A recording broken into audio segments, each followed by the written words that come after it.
He sold more than 1 billion records, more than any other artist. He had 149 songs on Billboard's Hot 100 chart, and 18 went to number 1. He starred in 31 feature films. His television specials broke viewing records. When he died, he was only 42 years old. But the man became a myth. And myths are powerful. They are simple stories we tell ourselves. They make a complicated world feel easier to understand. But they are almost never the whole truth. Elvis Presley is trapped in them. He is trapped in stories about his life, his death, his music, and his legacy. People think they know him. They see the jumpsuit, the sneer, the swiveling hips. They hear a single quote or a third-hand story, and they build a version of Elvis that fits what they want to believe. But what if most of it is wrong? What if the things we are most certain about are the very things that obscure the real man? It has been decades since his death on August 16th, 1977. But the myths endure. They are repeated in documentaries, in conversations, in online forums. They have become a kind of cultural shorthand, but they are not the truth. They are ghosts, and it is time to face them. Number 17. Did he really shoot his television sets? Yes, this one is completely true, but the story people tell is usually wrong. The popular version is that Elvis had a deep-seated hatred for the singer Robert Goulet, and whenever Goulet appeared on television, Elvis would pull out a pistol and blast the screen to bits. It makes for a funny anecdote, a quirky story about a rich eccentric rock star. But the reality was much darker. It was not just about Robert Goulet, it was about everything and anything. And it was not funny, it was a sign of a man deeply troubled, isolated, and losing control. Is Jerry Schilling, a longtime member of Elvis's inner circle known as the Memphis Mafia, wrote about it in his book Me and a Guy Named Elvis. He described how it became a regular occurrence. Elvis would be watching TV. A news report would anger him. An actor would annoy him. A commercial would strike him the wrong way. And he would reach for the gun he almost always had nearby and fire. The TV would explode. Glass would fly. And then there would be silence. The people in the room, his friends and employees, would just stand there, waiting. And then someone would be tasked with calling a store to have a new television delivered immediately, no matter the time of day or night. This happened dozens of times. Lamar Fique, another core member of the Memphis Mafia, confirmed the stories. He said Elvis shot out sets at Graceland, in his California homes, and in hotel rooms across the country. It was not a joke. It was a terrifying display of impulsive rage. Think about what it means. It means you are living with a man so powerful that no one can tell him no. Or he has so much money that destroying expensive property means nothing. He is so bored and medicated that his emotional reactions are hair triggers. It was not about Robert Goulet. Elvis apparently did have a dislike for him, and Goulet was a frequent target. But so was Mel Torme, so were news anchors, so were characters in dramas. The television was a stand-in for anything in the world that frustrated him. It was a world he could no longer engage with directly, so he shot its electronic messenger. This myth endures because it is often presented as a harmless eccentricity. Oh, that crazy Elvis. But it was a symptom of his decline. By the 1970s, he was living in a nocturnal world, surrounded by people paid to agree with him. His days were spent sleeping.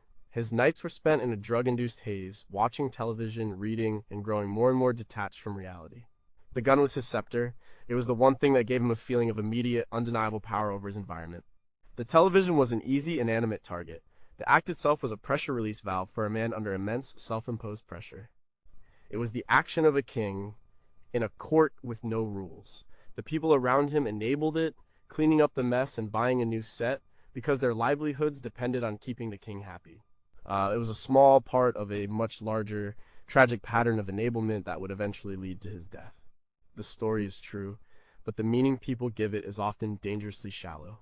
It was not a quirk, it was a cry for help disguised as an act of power. So we know he shot them. But what don't we know? How many televisions did he actually destroy over the years? Was there ever a time when someone in the room tried to stop him? And what happened to them? And did Elvis himself ever express regret or understanding about these violent outbursts the morning after? Number 16 was Elvis secretly gay. This is a persistent rumor that has circulated for decades. It often points to two things as supposed evidence. First, his close-knit group of male friends, the Memphis Mafia, and second, the flamboyant rhinestone-covered jumpsuits he wore on stage in the 1970s. The argument suggests that a straight man would not surround himself with so many men or wear such extravagant outfits. This myth is a classic example of viewing the past through a modern lens, without understanding the context of the time or the person. There is no credible evidence to support this claim. Let's start with the Memphis Mafia. This was not just a group of friends, it was his security, his road crew, his confidants, and his surrogate family. Elvis grew up an only child after his twin brother was stillborn. He craved the camaraderie and loyalty of a brotherhood. The Memphis Mafia provided that. These were men he had known for years, some from his time in the army. They traveled with him, lived with him, and protected him from the crush of public life. In the intensely insular world of superstardom, they were the only people he could trust.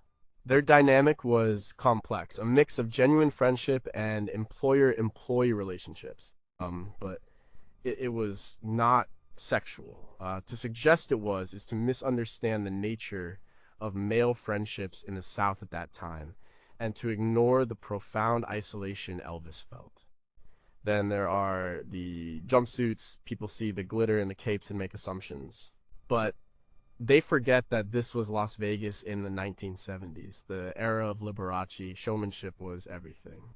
The jumpsuits were designed by Bill Belu, who also designed for other performers. The initial inspiration came from Elvis's own interest in karate. The suits were essentially modified G's, designed to allow him the freedom of movement for the karate-style kicks and lunges he incorporated into his act. They were practical stage costumes for a highly physical performance. Over time, they became more and more elaborate, reflecting the over-the-top aesthetic of Vegas. They were a symbol of his status as the king of Vegas entertainment, not a secret statement about his sexuality. The most significant source for rumors about Elvis's private life was the highly controversial 1981 biography, Elvis, by Albert Goldman. Goldman's book portrayed Elvis in the worst possible light, often using anonymous sources and innuendo.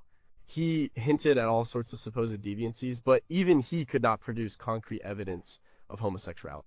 The book was widely condemned by those who actually knew Elvis for being sensationalistic and cruel.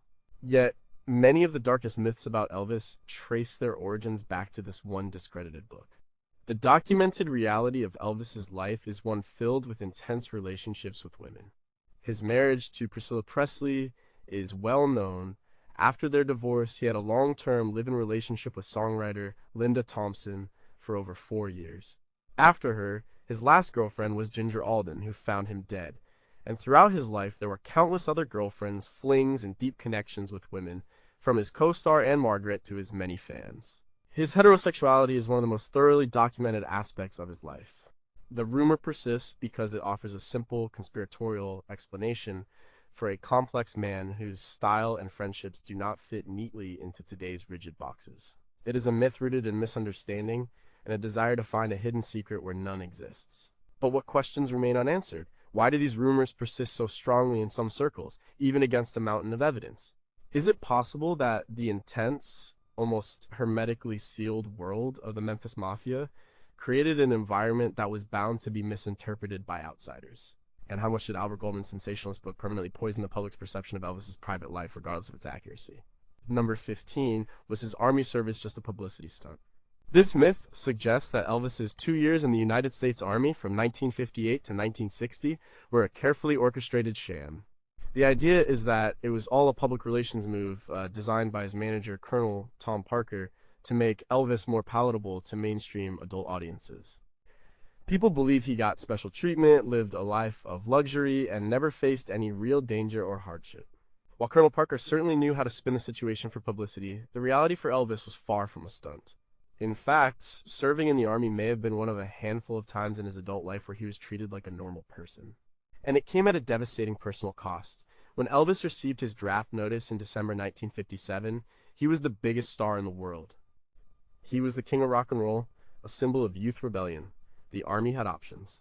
They offered to enlist him in special services where he could have spent his time entertaining the troops, playing a few shows a year, and living in comfort. This is what most stars did. It would have been the easy way out. Colonel Parker and Elvis made a crucial decision. He would serve as a regular soldier. He would get his hair cut. He would wear the uniform. He would do the same training and have the same duties as everyone else in his unit. This was a massive gamble. It meant taking the world's most famous entertainer completely out of the public eye for 2 years at the absolute peak of his career. He was inducted on March 24th, 1958. He was assigned to the 3rd Armored Division and stationed in Friedberg, Germany. He was not given private quarters. He lived in the barracks with the other soldiers. He did his chores. He went on maneuvers. He qualified as a sharpshooter. He was eventually promoted to sergeant. Of course, he was still Elvis Presley. He rented a house off base for his father, grandmother, and some of the Memphis Mafia to live in, and he would spend his off-duty hours there. But when he was on duty, he was Private Presley. Many of his fellow soldiers have spoken about it. They said that after the initial shock, he just became one of the guys. He was respected for not asking for or expecting special treatment. But this period was also a tragedy. While he was in Germany, his beloved mother, Gladys, became seriously ill.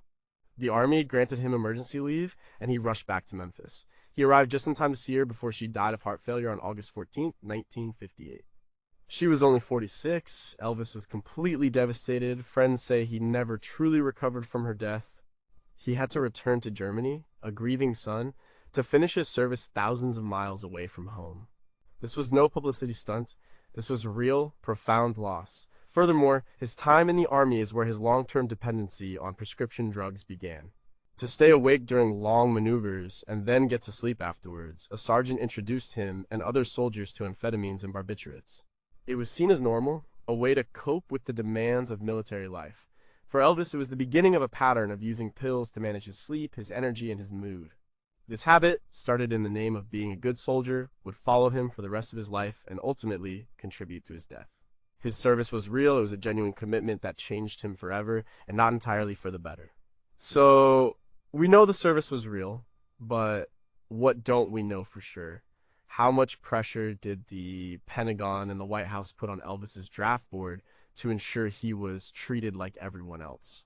What was the full extent of Colonel Parker's media manipulation during those 2 years to keep the Elvis brand alive? And what if Elvis had taken the easy route and joined special services? How might his life, his music, and his relationship with drugs have been different? Number 14, did Priscilla leave him and break his heart? The simple story is that Priscilla Presley, the love of his life, left him for another man. And Elvis, the heartbroken king, never got over it. He spiraled into depression and decline, leading to his death a few years later. This narrative is powerful. It is romantic and tragic, and it is largely what Elvis himself wanted people to believe. But the truth is much more complicated. Their marriage was under, immense strain for years, and the separation was a mutual, though painful, decision. It was not a simple case of a woman leaving her man. Elvis and Priscilla met in Germany in 1959 when he was 24 and she was just 14. Their relationship was unconventional from the start. She eventually moved to Graceland while still in high school. They married in 1967, and their daughter, Lisa Marie, was born exactly 9 months later. On the surface, it was a fairy tale, but behind closed doors, the reality was different. Elvis sculpted Priscilla into his ideal woman. He dictated her hair color, her clothes, her makeup. He was also a product of his time, with very traditional views on marriage. Once she became a mother, he reportedly lost sexual interest in her. He once told her that was just how it was for him. He continued to have affairs throughout their marriage, something Priscilla was expected to tolerate. Priscilla, meanwhile, was growing up. She had spent her entire teenage and young adult life in Elvis's shadow. She was living in a gilded cage. She was lonely. Elvis was often on tour or making movies, and when he was home, he was surrounded by the Memphis Mafia. She had very little life of her own. She started taking karate lessons, and there she met and began an affair with her instructor, Mike Stone. This is the part of the story that gets all the attention. But it was a symptom of a marriage that was already broken, not the cause. By the time they separated in 1972, they had drifted far apart. Priscilla writes in her book, Elvis and Me, that the decision was heartbreaking for both of them. She still loved him, but she knew she needed to find out who she was as an individual outside of being Mrs. Elvis Presley. Elvis was hurt, and his ego was bruised. He was not used to anyone leaving him, but he also understood. Their divorce was finalized on October 9th, 1973. In a famously poignant moment, they walked out of the courthouse holding hands. They remained close friends for the rest of his life. He would call her late at night to talk, to ask for advice, to just connect. Did the divorce contribute to his decline? Absolutely. It was another profound loss in a life that had already seen the death of his twin and his mother. It compounded his loneliness and his reliance on prescription drugs, but it was not the sole cause. He had been on a downward trajectory for years. The divorce was a major event on that path, but it was not the starting point.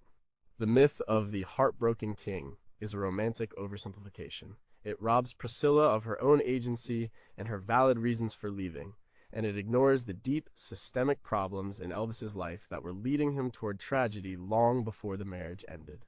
But what do we still wonder? How much did Elvis's own affairs throughout the marriage contribute to Priscilla's final decision to leave?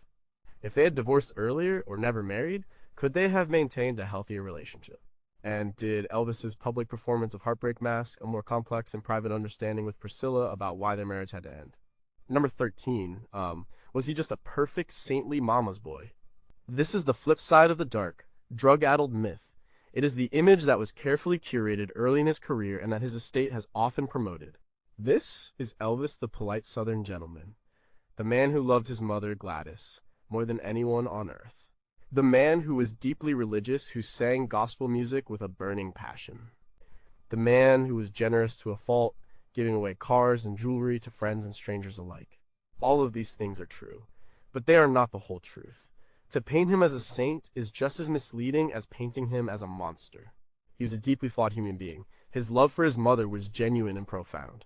Her death in 1958 shattered him. He was a spiritual man who found great solace in gospel music, winning all 3 of his competitive Grammy Awards for his gospel recordings. His generosity was legendary. He would buy Cadillacs for his friends, his cook, and sometimes for people he just saw admiring one in a showroom window. These are the building blocks of the saintly myth. They portray a simple, good-hearted country boy who never lost his core decency. But this image ignores the other side of his personality. He had a volcanic temper. The stories of him shooting televisions are just one example. He could be jealous and possessive in his relationships. Oh, he was unfaithful to his wife and girlfriends, and most significantly, he was a long-term, high-functioning prescription drug abuser. This was not a secret kept from his inner circle. His medicine cabinet was a pharmacy. He took uppers to have energy, downers to sleep, and painkillers for a host of real and imagined ailments. His generosity could also be seen as a form of control. By giving away lavish gifts, he created a network of people who were financially dependent on him. This made it very difficult for any of them to challenge his behavior or to tell him no. It was a way of buying loyalty and insulating himself from criticism. He was surrounded by yes men because he had made it impossible for them to be anything else. The mama's boy image is particularly complex. His relationship with Gladys was incredibly close, some would say to an unhealthy degree. They even had their own baby talk they used with each other into his adulthood. After her death, he searched for mother figures in other women and was drawn to very young, malleable girls like Priscilla, whom he could shape and control. His profound love for his mother was real, but it also left him with deep-seated psychological issues that affected all of his future relationships. The saintly myth is comforting. It allows us to remember Elvis as a pure, tragic hero. But it does a disservice to the man himself. He was not a one-dimensional character from a storybook. He was a real person, full of contradictions. He was generous and selfish. He was spiritual and self-destructive. He was a loving son and a troubled partner. He was a king and a prisoner of his own fame. To understand him, you have to accept all of it. The good, the bad, and the very human. But what are the lingering questions? How much of his legendary generosity was a genuine desire to help others versus a compulsive need to be loved and to control his environment? Did his intense bond with his mother prevent him from ever having a truly equal adult relationship with another woman? And was his deep spirituality a genuine source of comfort, Or was it a constant battle against the darker, self-destructive impulses he knew he possessed? Number 12. Did he really hate the Beatles? The story goes that the old king, Elvis, was bitter and resentful of the new princes, the Beatles, that he saw them as a threat to his throne and despised their long hair, their sound, and what they represented. A key piece of evidence for this myth is a famous and infamous meeting Elvis had with President Richard Nixon at the White House on December 21st, 1970. In a letter Elvis wrote to Nixon requesting the meeting, he railed against the drug culture, hippies, and what he saw as anti-Americanism. He specifically mentioned the Beatles as a negative influence, so case closed. He hated them, not quite. The relationship was far more complicated, a mix of professional rivalry, mutual respect, and, on Elvis's part, a growing disconnect from the very youth culture he had helped create. First, the respect. In the early days, the Beatles idolized Elvis. He was their primary inspiration. Paul McCartney has said that hearing Heartbreak Hotel was a life-changing moment. John Lennon famously said, "Before Elvis, there was nothing." When they finally met for the one and only time on August 27, 1965, at Elvis's home in Bel Air, California, they were reportedly nervous and starstruck.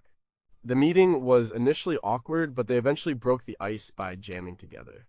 They played music, talked, and laughed. By all accounts, it was a friendly, if slightly surreal, evening. There was no animosity, but as the 1960s progressed, their paths diverged. The Beatles evolved, experimenting with their music, their image, and their politics. They became leaders of the counterculture. Elvis, meanwhile, was stuck in Hollywood, churning out a series of formulaic, lightweight musical comedies. His manager, Colonel Parker, kept him in a safe, lucrative bubble, far from the cultural shifts that were happening. And Elvis was becoming disconnected. He saw the world changing around him, and he did not understand or like a lot of what he saw. This brings us to the Nixon meeting. By 1970, Elvis was a conservative patriot. He was 35 years old, a veteran, and a mainstream entertainer. He saw the anti-war protests, the drug use, and the long hair of the counterculture as a threat to the country he loved. In his mind, the Beatles, particularly John Lennon with his anti-war activism, were symbols of this threat. So when he wrote that letter to Nixon, he was positioning himself as a representative of the establishment, the silent majority. He was trying to show the president that he was on the right side. He wanted a badge from the Bureau of Narcotics and Dangerous Drugs, and he was willing to name drop the Beatles to get it. It was less about a personal hatred of their music and more about a political and cultural statement. He was drawing a line in the sand between his version of America and theirs. Even so, he continued to appreciate their music. He performed several Beatles songs in his concerts in the 1970s, including Hey Jude, Yesterday, and Something. He would not have sung the songs of artists he truly despised. His feelings were a messy cocktail of respect for their talent, professional jealousy of their continued relevance, and a deep-seated cultural opposition to the movement they represented. He did not hate the Beatles as musicians. He feared what he thought they stood for. So what mysteries remain? What was actually said and played during that jam session at Elvis's house in 1965? No recordings were ever made, and the accounts are varied and hazy. During the Nixon meeting, did Elvis express more complex feelings about the Beatles in his private conversation with the president than what he wrote in his letter? And if John Lennon had not been murdered, would he and Elvis, two of the most influential figures of the 20th century, have ever reconciled their cultural differences? Number 11, did he never write any of his own songs? This is a common criticism leveled against Elvis. People say he was just a singer, a performer, an interpreter, but not a creator. They point out that his name does not appear in the songwriting credits for classics like Hound Dog, Jailhouse Rock, or Suspicious Minds. And for the most part, this is true. Elvis Presley was not a songwriter in the way that Bob Dylan, John Lennon, or Paul McCartney were. He did not sit down with a guitar or add a piano and craft songs from scratch. But to say he never wrote anything and had no creative input is also false. The truth lies in the messy world of music publishing and the definition of what it means to write a song. Well, Elvis's name does appear as a co-writer on a number of songs, including Love Me Tender and Heartbreak Hotel. But this is where it gets complicated. In the 1950s, it was common practice for a powerful manager or a star performer to demand a piece of the songwriting credit and therefore a piece of the publishing royalties in exchange for recording a song. This was a business practice, a form of leverage. Colonel Tom Parker was a master of this. He would often tell songwriters that if they wanted Elvis to record their song, they had to give up a percentage of the credit. This is how Elvis's name ended up on songs he did not physically write. Many songwriters, like Otis Blackwell, who wrote Don't Be Cruel and All Shook Up, resented this but went along with it because having Elvis record your song meant a massive payday, even with a reduced share. However, this does not mean he had no creative input. Elvis was a phenomenal arranger and stylist. He would take a song, sometimes a simple demo, and completely transform it. He would change the tempo, alter the melody, rewrite lyrics, and dictate the entire feel and arrangement of the track. His work in the studio, particularly during the Sun Records sessions in the mid-1950s, was revolutionary. He would take a blues song from a black artist like Arthur Big Boy Crudup's That's All Right and instinctively fuse it with a country sensibility, creating something entirely new. He was a vocal and musical alchemist. This is a form of creation, even if it does not fit the traditional definition of songwriting. There are also a few songs that he genuinely did have a hand in writing. The most notable is the gospel song, You'll Never Walk Alone, which he adapted and arranged. He also reportedly contributed to the lyrics of Heartbreak Hotel, based on a story he read about a man's suicide note. But these are the exceptions. His primary genius was not in creating the blueprint of a song, but in building the entire magnificent structure on top of that blueprint. He was one of the greatest interpreters of popular song in history. He could take a song from any genre, country, blues, pop, gospel, R&B, and make it completely his own. His vocal phrasing, his emotional delivery, and his instinctive understanding of rhythm were his true instruments. So the myth is technically mostly true. He was not a prolific songwriter, but it is used in a misleading way to diminish his artistry. He was not a puppet singing whatever was put in front of him. He was the creative force in the studio who took raw material and turned it into gold. His contribution was just as vital as that of the person who wrote the original words and music. But crucial questions are left unanswered. How many hit songs by other writers did Colonel Parker turn down because the writers refused to give up a piece of their publishing credit? Without the Colonel's demands, would Elvis have naturally developed his own songwriting skills more fully? And can we ever truly separate his own creative contributions to a song's arrangement from the business practice of taking a co-writing credit for royalty purposes? Number 10, did he only sing rock and roll? This is the most common box people put Elvis in. He is the king of rock and roll. And while he certainly earned that title, it is a woefully incomplete description of his art. To say Elvis only sang rock and roll is like saying the ocean only has waves. It ignores the vast, deep, and diverse body of work that lies beneath the surface. Elvis sang everything. His knowledge of music was encyclopedic, and his talent was not confined to a single genre. He was, at his core, a singer of American popular music in all its forms. His very first professional recordings at Sun Studio in 1954 proved this. The A-side of his first single was That's All Right, a sped-up, electrified version of a blues song. But the B-side was Blue Moon of Kentucky, a traditional bluegrass waltz by Bill Monroe, which Elvis and his band transformed into a frantic, upbeat rockabilly anthem. From day one, he was blending genres. He was taking black blues and R&B and fusing it with white country and western. That fusion is what became rock and roll. Throughout his career, his albums were incredibly diverse. He recorded lush pop ballads that were worthy of Frank Sinatra, like It's Now or Never, based on the Italian song O Sol Mio, and Can't Help Falling in Love. He recorded raw gut bucket blues. He recorded dozens of country songs showing a deep love and understanding for the music he grew up with. His post-army work in the early 1960s was heavily focused on pop and movie soundtrack material.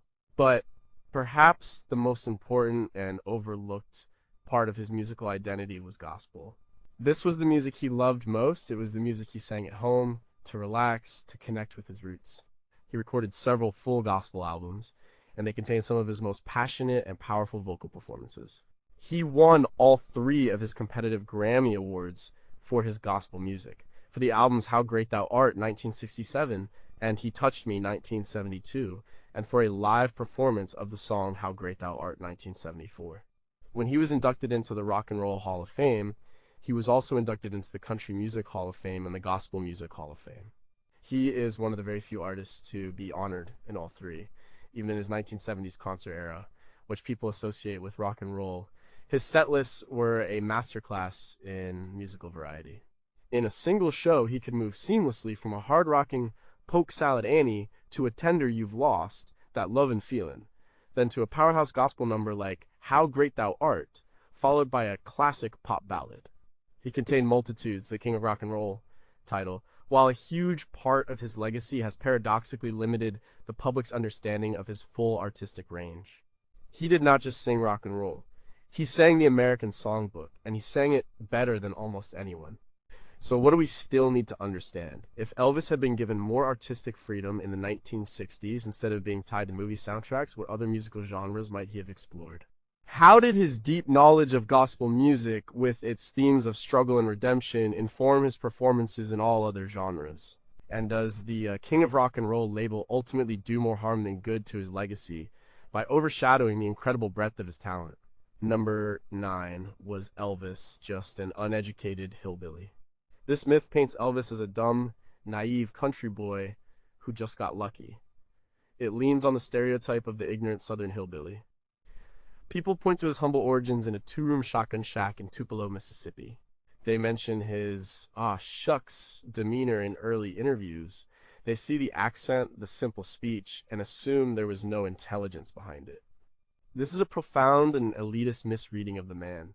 Elvis was not a formal intellectual, but he was far from stupid. He was curious, widely read, and possessed a deep, intuitive intelligence, especially when it came to music and people. While it is true he had no formal education beyond high school, he was a voracious reader. After he became famous, he had the resources to explore any subject that interested him. And he was interested in a lot. He developed a deep and lifelong obsession with spirituality and religion. This was not just about the Christian gospel he grew up with. He read hundreds of books on Eastern religions, mysticism, numerology, and the occult. His personal library at Graceland was filled with books like The Prophet by Khalil Gibran, Autobiography of a Yogi by Paramahansa Yogananda, and texts on Buddhism, Hinduism, and Judaism. He would underline passages and write notes in the margins. He would stay up all night talking with his friends, like his hairdresser and spiritual confidant Larry Geller, about the meaning of life, the nature of God, and the path to enlightenment. This was not the behavior of an unintelligent man. His intelligence was also evident in his music. He had an almost supernatural ability to hear a song and know exactly what to do with it. He was a quick study in the studio, directing his musicians, suggesting arrangements, and experimenting with his vocal delivery. Producers and musicians who worked with him, from the legendary Sam Phillips at Sun Records to Felton Jarvis at RCA, consistently praised his sharp musical instincts. He had an encyclopedic mental library of songs from every genre, which he could recall at a moment's notice. This required a formidable memory and a deep analytical understanding of song structure, even if he could not read music formally. He also possessed a high degree of emotional intelligence. He was incredibly charismatic and had a keen sense of how to connect with an audience. He could read a room, whether it was a stadium of 20,000 people or a living room with just a few friends. This allowed him to hold audiences in the palm of his hand and to build a fiercely loyal inner circle. This intuition was a form of intelligence, and it was key to his success. The dumb hillbilly myth is rooted in classism and regional prejudice. It dismisses a different kind of intelligence, one that is not measured by academic degrees, but by creativity, intuition, and a deep curiosity about the world. Elvis was a seeker. He spent his life searching for answers in music, in books, and in spirituality. He was a much more complex and thoughtful man than the simple country boy caricature allows. But what are the unanswered questions about his intellect? How did his deep dive into spiritual and philosophical books in the mid-1960s influence the music he made later in his career, like The Socially Conscious in the Ghetto? Did his intellectual curiosity create a sense of isolation from his less-read friends in the Memphis Mafia? And if he had lived into the digital age, what subjects would this curious, self-taught man have explored on the internet? Number 8. Did he have a secret twin brother who survived? This is one of the more outlandish and fringe conspiracy theories about Elvis, but it has a powerful hold on a subset of his fans. It taps into one of the most fundamental and tragic facts of his life. He was a twin. The story goes like this: Elvis's identical twin brother, Jesse Garon Presley, was not stillborn as the official record states. Instead, he was secretly given away or spirited away by his parents and is still alive somewhere today. Some versions of the theory even claim that it was Elvis who died, and the man who continued his career was actually Jesse. This is pure fiction, a fantasy born from grief and the desire for a happier story. The facts are stark and well documented. Gladys Presley gave birth at home in Tupelo, Mississippi on January 8, 1935. Jesse Garon was born first. At 4 a.m., he was stillborn. The attending physician, Dr. William Robert Hunt, confirmed it. Elvis Aaron was born healthy about 35 minutes later. The next day, Elvis's father, Vernon, and a few relatives buried Jesse in an unmarked grave in the Priceville Cemetery. A death certificate was issued for Jesse Garon Presley. The loss of his twin haunted Elvis for his entire life. He grew up with the knowledge that he was meant to have a brother, a companion. He often spoke of a profound emptiness and a feeling that a part of him was missing. He would visit Jesse's grave. Friends said he would talk to his brother in private moments. This deep, lifelong sense of loss is the emotional core from which the survival myth grows. People want to fix this original tragedy. They want to believe that Jesse is out there, that Elvis was not alone. The theory gained some traction from the book Elvis the Last Star by the psychic and author Jess Stern, who claimed to have channeled Elvis's spirit. More famously, it was promoted by Gail Brewer Giorgio, the same author who wrote the book Is Elvis Alive? These theories rely on numerology, supposed cryptic messages in his songs, and alleged sightings. There is no hard evidence, no DNA proof, no credible witnesses. It is a myth built entirely on wishful thinking. The idea that the man we knew as Elvis was actually his twin, Jesse, is even more far-fetched. It would require an impossible conspiracy involving hundreds of people over decades. It ignores the consistent and well-documented personality, voice, and life of the man himself. It is a testament to the power of a good story. A secret twin is the stuff of novels and movies. It is far more exciting than the sad reality of a baby's death and a brother's lifelong grief. This myth tells us more about the fans who believe it than it does about Elvis. It reflects a deep desire to rewrite his tragic story, to undo his loneliness, and to find a miracle in the mundane details of his life.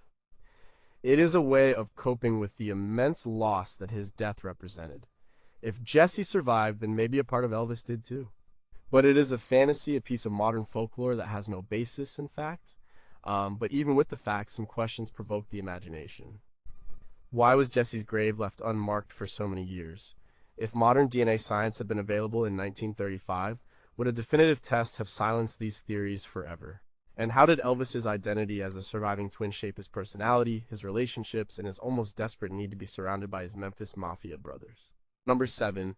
Did he die from a simple drug overdose? This is what most people believe. That Elvis, the Fat Elvis caricature, was found dead on his bathroom floor, the victim of a straightforward overdose on illegal street drugs. The word overdose immediately conjures images of heroin or cocaine. This is a gross oversimplification of a much more complex and tragic medical situation. Elvis did not die from illegal drugs. He died from the long-term cumulative effects of a massive polypharmacy of prescription medications prescribed to him by his personal physician, Dr. George Nicopolis, known as Dr. Nick.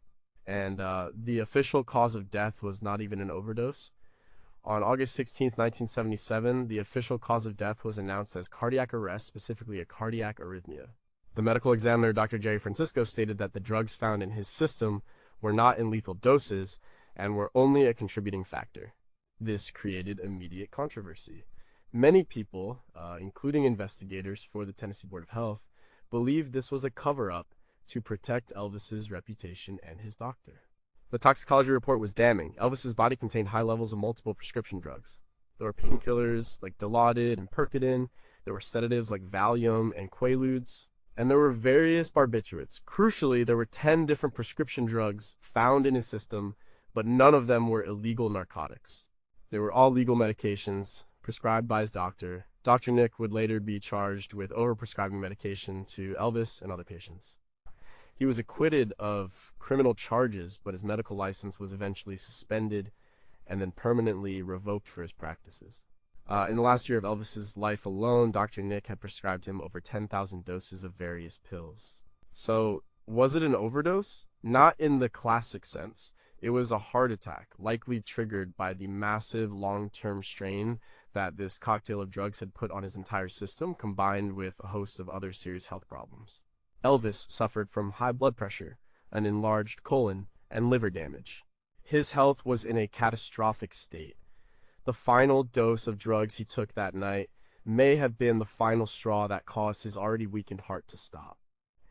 But it was not a simple case of taking too much of one thing. It was a systemic breakdown caused by years of abuse. The myth of the simple overdose is damaging because it makes his death sound like a singular, reckless act. The reality is that he was a very sick man, an addict enabled by a medical professional who should have been helping him. His death was the predictable, slow-motion conclusion to a decade of decline. It was a medical tragedy, not a rock and roll cliché. The real story is darker and sadder than the simple myth. It is a story about addiction, enablement, and the failure of the medical system to save a man who had everything and nothing at the same time. But the final story is not yet written, which leaves us with some truly shocking questions. The official autopsy report on Elvis Presley is sealed by his family until 2027. What specific medical details are in that report that they have fought for 50 years to keep private? Was the official cause of death cardiac arrhythmia, a deliberate misdirection to hide a more direct drug-induced cause? And how much did the people closest to him, who saw him taking handfuls of pills every day, truly know about the deadly game he was playing? Number 6, was he just a puppet for Colonel Tom Parker? The story is a classic music industry tragedy. The young, talented artist is discovered by the savvy, cigar-chomping manager who turns him into a star but also exploits him, controls him, and ultimately ruins him. In this narrative, Elvis is the innocent victim, and Colonel Tom Parker is the villain. Parker is the man who forced Elvis into terrible movies, who stopped him from touring internationally, and who took an unprecedented 50% of his earnings. Like most myths, there is a lot of truth to this. The Colonel's control was immense and often detrimental. But to call Elvis a mere puppet is to strip him of his own agency and to ignore the complex, codependent relationship they had for over 2 decades. Colonel Parker was, without a doubt, a brilliant promoter and a ruthless businessman. He took Elvis from a regional sensation to a global phenomenon. His strategies were groundbreaking. He understood the power of television, merchandise, and creating a larger-than-life persona. But his vision for Elvis was also incredibly limited. He was a former carny, and he saw Elvis as his main attraction. His goal was always maximum profit for minimum risk. This is why he pushed Elvis into the lucrative but creatively bankrupt Hollywood movie deals of the 1960s. A movie soundtrack album was a guaranteed seller. A real, artistically challenging album was a risk. The most damning decision was Parker's refusal to let Elvis tour outside of North America. Fans in Europe, Asia, and South America clamored for him. Huge money was offered. But the Colonel always said no. The reason was a secret he kept for decades.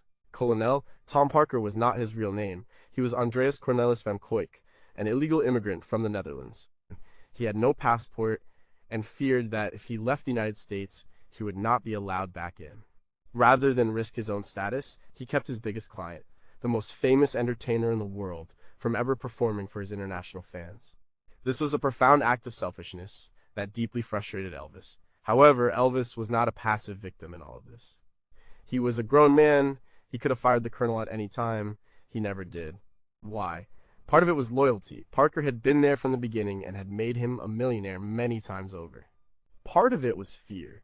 Elvis hated the business side of his career and relied on Parker to handle it. He was comfortable in the gilded cage Parker had built for him. There were moments of rebellion. The 1968 comeback special was a major one. Parker wanted it to be a cozy Christmas special with Elvis singing carols. Elvis, with the encouragement of the show's director Steve Binder, fought back. He wanted to play raw, edgy rock and roll again. He wanted to wear black leather and prove he was still relevant. And he won.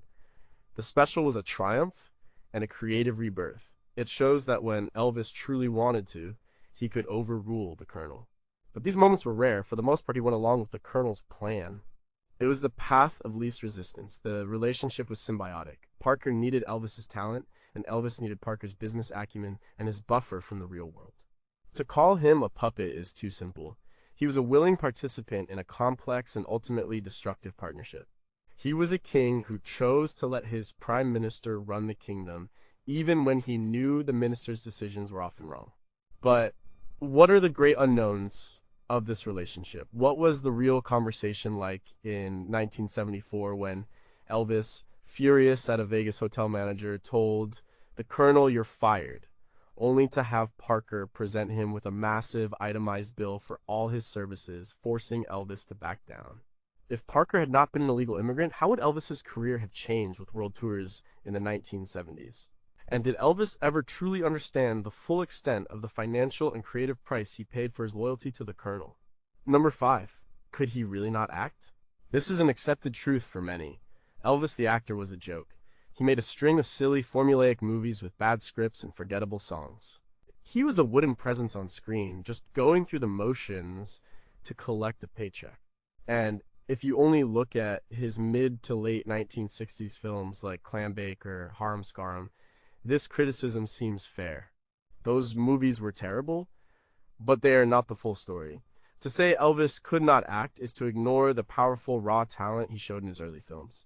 He was not just a singer who happened to be in movies, he had real potential as a dramatic actor. That potential was squandered, but it was there. When Elvis first went to Hollywood in 1956, he took it very seriously. He was a huge fan of actors like James Dean and Marlon Brando. He did not want to be a musical star. He wanted to be a real actor.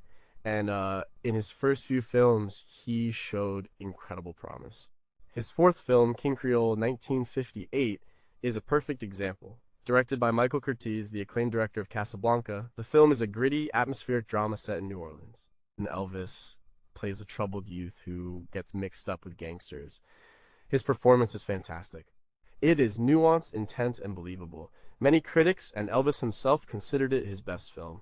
It proved that, with a good script and a strong director, he could deliver a compelling, dramatic performance. Other early films also showed flashes of this talent.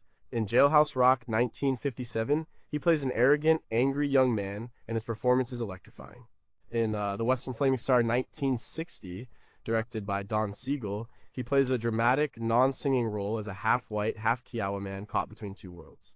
He holds his own on screen and shows real emotional depth. He had a natural charisma and a vulnerability that the camera loved. So, what happened? Colonel Tom Parker happened. The Colonel saw that the formula of a light musical comedy with a soundtrack album was a financial goldmine. It was low risk and high reward. So, he started accepting any script that fit this mold, regardless of quality. For most of the 1960s, Elvis was trapped on a Hollywood assembly line, making 3 movies a year. The scripts were interchangeable. The songs were often terrible. Elvis grew to hate it. He was bored, frustrated, and embarrassed. His performances suffered. He stopped caring. You can see the light go out of his eyes in the later films. He was walking through them, dreaming of being on a real stage again. He was offered serious roles during this time. He was reportedly considered for the Tony Curtis role in The Defiant Ones, and was Barbra Streisand's first choice for the male lead in the 1976 remake of A Star is Born. But the Colonel turned them down. The money was not right, or he did not want to risk Elvis's image. So, the potential that was so clear in King Creole was never fully realized. The myth that he could not act is based on the mountain of bad films he made, while ignoring the small handful of good ones that proved he could. It was not a lack of talent, it was a lack of opportunity and a surplus of greed. But what if? The questions are tantalizing. What kind of acting career could he have had if he had broken away from the Colonel and worked with the great directors of the 1970s like Scorsese or Coppola? How would a serious, critically acclaimed acting role have changed his self-esteem and his career trajectory in his final years? And was there one specific role he was offered and had to turn down that he regretted for the rest of his life? Number 4, was he just a fat jumpsuit wearing joke at the end? This is perhaps the most cruel and pervasive myth of all. It is the image that has been relentlessly parodied. Elvis in his final years, bloated, sweating, stuffed into a rhinestone jumpsuit, forgetting the lyrics to his own songs, a pathetic shadow of his former self. This image of Fat Elvis has become a cultural punchline, the default mental picture for millions of people. While it is true that he was overweight and in poor health at the end of his life, this caricature is a grotesque distortion that erases the reality of what he was still capable of on stage, right up until the very end. First, the physical decline was real. The years of prescription drug abuse, a terrible diet, and a lack of sleep had taken their toll. He gained a significant amount of weight. He was often sick, but to define his entire final era by his weight is shallow and misses the point. The man inside that bloated body was still Elvis Presley, and his voice, the single greatest instrument he possessed, remained astonishingly powerful. Listen to recordings of his final concerts in 1976 and 1977.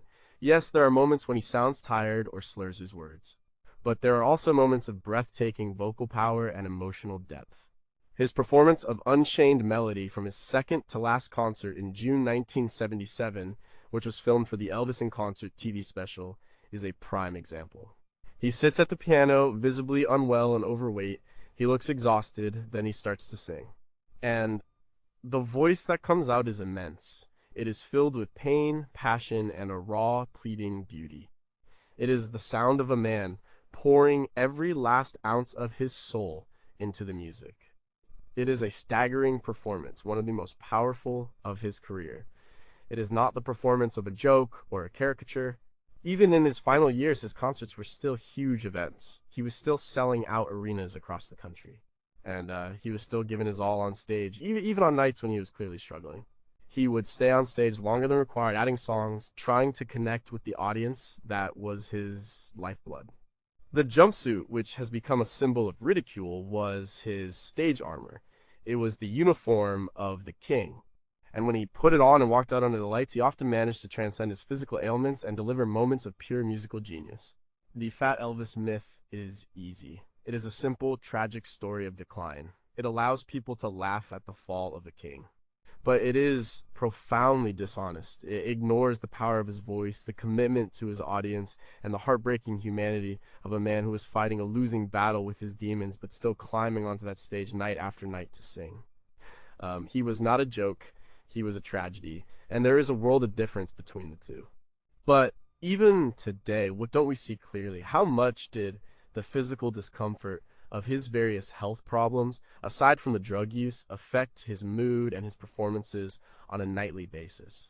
Were there specific moments during his last few tours where his band members or backup singers realized he was in serious medical jeopardy? And did they ever try to intervene? And how has the relentless cultural parody of Fat Elvis shaped our ability to appreciate the incredible vocal performances he was still delivering in his final months? Number 3, did he steal black music? This is a complex and highly charged accusation. It is related to the myth that he was racist, but it is a separate issue. The argument is that Elvis, a white man, took a musical style created by black artists, rhythm and blues, and became a superstar, while the originators of the music remained in relative obscurity and poverty.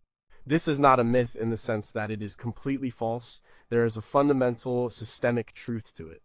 The American music industry of the 1950s was racially segregated. White artists covering black songs often received far more airplay and made far more money. Elvis was the biggest beneficiary of this unjust system, but to say he stole the music implies a malicious intent, a conscious act of theft. The reality is more nuanced. Elvis never pretended to have invented rock and roll. He was always open and honest about his influences. He grew up in a poor, racially mixed neighborhood in Tupelo. He spent his formative years absorbing the sounds of black blues and gospel music. He would listen to black radio stations. He would sneak into the back of black churches to hear the gospel quartets. He would hang out on Beale Street in Memphis, the heart of the blues. This music was in his soul, and it was not something he decided to copy for commercial gain. It was the music he genuinely loved and understood. When he went to Sun Records, the legendary producer Sam Phillips had famously said, "If I could find a white man who had the Negro sound and the Negro feel, I could make $1 billion." And Elvis was that man. He was the right person at the right time. He was a conduit. He was able to take the raw energy of R&B and filter it through his own country and pop sensibilities, creating a hybrid that was palatable to a white mainstream teenage audience. He was the vessel, but the system itself was the problem. Consider the case of Hound Dog. The song was a massive hit for Elvis in 1956, but it was originally recorded in 1952 by the powerful blues singer Big Mama Thornton. Her version is raw and brilliant, but it was considered a race record and was only played on black radio stations. When Elvis recorded it, his version was played everywhere. He made millions. Big Mama Thornton received a single royalty check for $500. This is a clear and undeniable injustice. But the blame lies with the entire segregated system of radio, promotion, and publishing, not just with Elvis. Many of the black artists Elvis admired did not see him as a thief. B.B. King, a friend of Elvis's from his Memphis days, always defended him. He said Elvis was doing a great service by introducing his music to a wider white audience. James Brown called him a genius. Jackie Wilson said, "A lot of people have accused Elvis of stealing the black man's music, when in fact, almost every black solo entertainer copied his stage mannerisms from Elvis." Little Richard had a more complex view, often saying he felt he was never given his proper due as the architect of rock and roll. But he also acknowledged Elvis's talent and called him an integrator. Elvis did not steal black music. He synthesized it, popularized it, and brought it to a global audience. In doing so, he became the face of a system that was deeply unfair to the music's creators. He was not the architect of that system, but he was its greatest symbol and beneficiary. It is a complicated legacy. He was not a thief, but he profited from a heist that had been in progress for decades. But the debate leaves us with difficult questions. If a figure like Elvis had not come along, would rhythm and blues have ever crossed over to the mainstream white audience as powerfully as it did? How much direct financial impact did Elvis's success have on the careers of the black artists he covered and admired? And is it possible to celebrate Elvis's artistry while still fully acknowledging and condemning the racially unjust system that made his phenomenal success possible? Number 2, was Elvis a racist? This is the most toxic and damaging myth that plagues Elvis Presley's legacy. It is an accusation that can instantly end any conversation about his music or his cultural impact. The myth is almost entirely built on a single venomous quote that he supposedly said in the 1950s. "The only thing Negroes can do for me is buy my records and shine my shoes." This quote has been repeated for decades. It has been used to dismiss his entire career and brand him as a bigot. The problem is, there is no evidence he ever said it. It appears to be a complete fabrication. The quote first surfaced around 1957. The rumor became so widespread that the iconic black-owned magazine Jet sent one of its journalists, Louis Robinson, to investigate. Robinson went to the set of Jailhouse Rock to interview Elvis and other black performers who had worked with him. He could not find a single person who had ever heard Elvis say anything remotely like the quote. He could not trace its origin to any credible source. Elvis himself was devastated by the rumor. He told the Jet reporter, "I never said anything like that, and people who know me know I wouldn't have said it." He went on to talk about his love for black musicians like Fats Domino and Big Bill Brownsie. Jet published the story, essentially debunking the rumor, but the damage was done. The quote was too powerful, and it stuck. The reality of Elvis's life stands in stark contrast to this fabricated quote. His upbringing in Tupelo was in a poor, integrated community. His musical education was steeped in black culture, from the blues of Beale Street to the gospel he heard in church. The artists he admired most were often black. He consistently and publicly credited them. He called Fats Domino the real king of rock and roll. He revered Roy Hamilton and Arthur Crudup. Many prominent black figures who knew him spoke out in his defense. B.B. King was a lifelong friend and defender. James Brown admired him. Muhammad Ali, after meeting Elvis, called him my brother. Sammy Davis Jr. was a close friend. These were not men who would have associated with an outspoken racist. They saw in Elvis a man who genuinely loved and respected their culture and their music.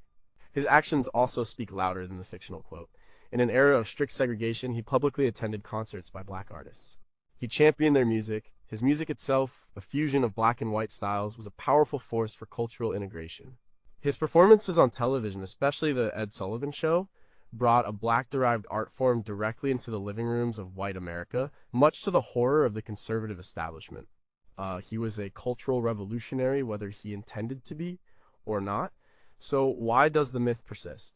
It is because it speaks to a larger truth about racial inequality in America. While Elvis himself was not a racist, he was the white face of a musical genre born from black struggle and creativity. He became a millionaire and a global icon, while many of the black pioneers of the music did not. The fabricated quote, in a way, became a symbol for this systemic injustice. It is easier to blame one man, to label him a racist, than it is to confront the complex and uncomfortable reality of a segregated society. The quote is a convenient lie that allows people to channel their righteous anger about a real problem at a single famous target. But it is still a lie, and it has unfairly tarnished the reputation of a man whose life and music were a testament to the power of cross-cultural influence and respect. But even with the quote debunked, critical questions remain. Did Elvis, as a white superstar in a segregated America, ever use his immense power and influence to actively speak out against racial injustice? Given his private apolitical nature, was his silence on civil rights issues a form of complicity with the status quo? And can we ever fully separate the man's personal lack of prejudice from the racially inequitable system that his career so perfectly embodied? Number one, is he still alive? This is the myth of all myths, the ultimate conspiracy theory, the belief that Elvis Presley did not die on August 16, 1977, that he faked his death to escape the crushing pressures of fame and is living out his days in quiet obscurity somewhere. Sightings have been reported everywhere, from a Burger King in Kalamazoo, Michigan, to a small town in Argentina. Their books have been written. Experts have analyzed photos and handwriting. It is a modern legend, a piece of American folklore that refuses to die. And it is completely untrue. The evidence for his death is overwhelming and undeniable. He was found unconscious by his then-girlfriend, Ginger Alden. Paramedics were called. They worked on him at Graceland and on the way to Baptist Memorial Hospital. The doctors at the hospital worked for a long time to try to revive him before pronouncing him dead. His death was announced to a shocked world. There was a public viewing at Graceland where thousands of grieving fans filed past his open casket. There was a funeral attended by his family and closest friends. He was buried in a mausoleum and later moved to the meditation garden at Graceland, where his grave remains one of the most visited in the world. So where does the Aleph theory come from? It is fueled by a handful of supposed anomalies and a powerful dose of wishful thinking. People point to the fact that his middle name Aaron is misspelled as Arn. On his tombstone, Arn was the original spelling on his birth certificate, which he later changed, but the family chose the original for the grave. They point to the fact that his official autopsy report is sealed until 2027. They talk about a black helicopter that was supposedly at Graceland on the day he died. They mention the famous photo of a man resembling an older Elvis, allegedly taken through a screen door at Graceland years after his death. None of this is evidence. It is a collection of trivia, coincidences, and unsubstantiated claims. The real question is not, is he alive, but why do people want to believe he is alive? The answer is complex. For one, his death was shocking, and for many, deeply unsatisfying. The king of rock and roll did not go out in a blaze of glory. He died a sad, undignified death on his bathroom floor, a victim of his own excesses. Faking his death to find peace is a much more romantic and empowering narrative. It gives him back the control that he had so clearly lost. It is also a way of rejecting the finality of loss. Elvis was more than a singer. He was a cultural icon who represented youth, excitement, and a certain kind of American dream. For the generations who grew up with him, his death felt like the death of a part of themselves. Believing he is still out there is a way of keeping that feeling and that part of themselves alive. It is a testament to the incredible impact he had on people's lives. They simply cannot or will not let him go. The Elvis sighting phenomenon is a form of modern religious or mythological belief. Like sightings of the Virgin Mary or Bigfoot, they are about faith, not facts. The theory provides a narrative that is more comforting than the truth. But the truth is that Elvis Presley was a mortal man. He lived an extraordinary life, and he died a tragic, premature death. The man is gone. What remains is the music, the films, and the enduring, powerful myths. But the persistence of this ultimate myth leaves us with the most haunting questions of all. What, if anything, is in that sealed 2027 autopsy report that could possibly be so sensitive it has been hidden for half a century? In our modern age of deepfakes and digital manipulation, will it become even easier for new evidence to emerge, keeping the myth alive for another generation? And finally, is the belief that Elvis is still alive the ultimate tribute to his godlike fame, or is it the ultimate refusal to accept his all-too-human end?